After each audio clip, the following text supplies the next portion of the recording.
তুমি যে দালাল বাস নিতে আসছো, তোমার ভিতর কি প্রতিভা? দালাল বাস নিতে হইলে চাটতে জানতে হইব, দালালি করতে হইব। একটা সময় ছিল যখন এই কমিউনিটিতে ভিভেস প্লেয়ারদেরকে সবাই রেসপেক্ট করতো। ম্যাচে কোনো ভিভেস ইউটিউবার বললে তাকে মারার জন্য দৌড়াদৌড়ি থেকে শুরু করে গ্রুপে যদি কোনো ভিভেস ইউটিউবার চলে আসতো, এক একজনে স্ক্রিনশট নেওয়ার জন্য লাফালাফি করতো। এখনো লাফালাফি করে, বাট সেটা স্ক্রিনশট দেওয়ার জন্য না, ভিভেস ইউটিউবারদের গালি দেওয়ার জন্য। নিচে তামা ফুড়া করে দিব। সত্যি বলতে তারা এখন গালি খাওয়ারই যোগ্য। আপনারাই বলেন, আকাম করলে কেই গালি না দেয়? আমার তো মনে হয় দোষ পাইলে ফেরেশতারাও গালি মারে, আর রোস্টাররা একটু সামনাসামনি দেয় বইলাই রোস্টাররা ভালো না। বাজান, তোমরা একটা কথা জানায় রাখি, কমিউনিটিতে আমি বেশি দিন নাই, যতদিনই আছি তোমাদেরকে ভালো কিছু দেওয়ার চেষ্টা করব ভাই।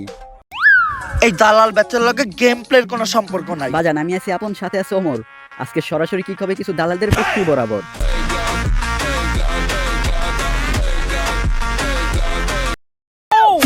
একজন দালাল হতে আপনার বেশি একটা কিছু থাকা লাগবে না, জাস্ট চাটতে জানতে হবে। কারণ যে যত বেশি চাটতে পারে সে গেরিনার কাছে ঠিক তত বেশি প্রিয় হতে পারে। আর চাটতে হলেও আপনার জিহ্বাটা বড় হতে হবে। শুধু জিহ্বা বড় হলেই হবে না, ওই পর্যন্ত যেতে হলেও আপনার পাবলিকের অ্যাটেনশন দরকার। আর কেমনে কেমনে যে বাঙালির অ্যাটেনশন পাইতে হয় ওইটা বাঙালি ভালো কইরাই জানে।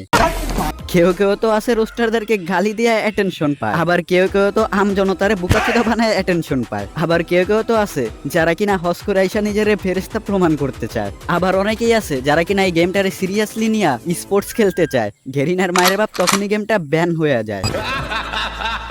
বাজান, গেরিনার দুর্নীতি আর গেরিনার দালালদের দুর্নীতি। দিন শেষে যারা গেমটারে মন থেকে ভালোবাসতো তাদেরই হইতেছে ধন যত ক্ষতি।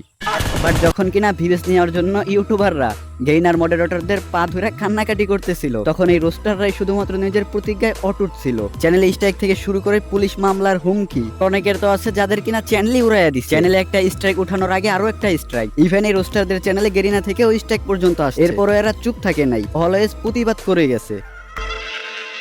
আর এখন কিনা এই কমিউনিটির মানুষ রোস্টারদেরকেই চিনে না। এই কমিউনিটিতে শুধুমাত্র রোস্টাররাই ছিল যারা কিনা নিজের লোভ লালসাকে দমন করে রাখতে পেরেছিল। যখন কোনো প্লেয়ার স্ক্যামের শিকার হয়, যখন কোথাও কোনো প্রকার সিন্ডিকেট হয়, ইভেন নিজের দেশে কেউ গালি দিলে, নিজের দেশে কোনো প্রকার অন্যায় দেখলে এই রোস্টাররাই কথা বলে। এখন কমিউনিটিতে অনেক রোস্টার আছে যারা কিনা রোস্টিং এর নামে করে গালাগালি আর কন্টেন্টের নামে করে মেগিবাজি, মানে রোস্টিং করে নাকিবাল সেক্সুয়াল স্টোরি শোনা, এটাই আমি বুঝি না। আবার কেউ কেউ তো আছে ওমরের নাম নিয়ে এমন ভাবে বিজনেস করে, মানে তাদের বিজনেসের একটা অন্যতম মাধ্যমই হলো ওমর অন ফায়ার। টপিক যেটাই হোক, ওমর অন ফায়ারকে তো টানতেই হবে, কারণ ওমরের নাম নিলেই ভিউ আর ভিউ।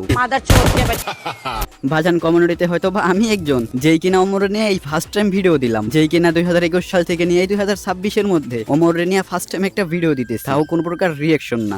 একজনের রাতে আমরা দালাল ব্যাচ তুলে দিব। আমি ভালো গেম প্লে করি, লগে গেম প্লের কোনো সম্পর্ক নাই। দালাল ব্যাচ নিতে হইলে চাটতে জানতে হইব। আমার মাঝখানে মনে হইতেছিল ওমর রে নিয়ে ভিডিও না দিলে কেন জানি আমার রোস্টারই মনে হইতাছে না। ভাই, নেক্সট ভিডিওতে ওমর অন ফায়ারের রিঅ্যাকশন দেন। সরি ব্রাদার, আমি রিঅ্যাকশন ভিডিও দেই না। সোবাজান, শরীর প্লাস মন দুইটাই খারাপ, তাই তেমন একটা ভাবে দিতে পারলাম না গেরিনার পাচাটা দালালদের ঠাপ।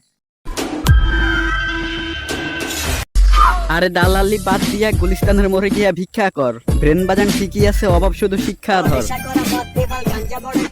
আমি বুঝা গেছি কত তোর গতি তোর, আঙ্গুল দিয়া দেখাই দেমু কেরাই আসল মুরগির চোর। আমি জানি তোর লগের সব গোলাই ডেন্ডি খোর।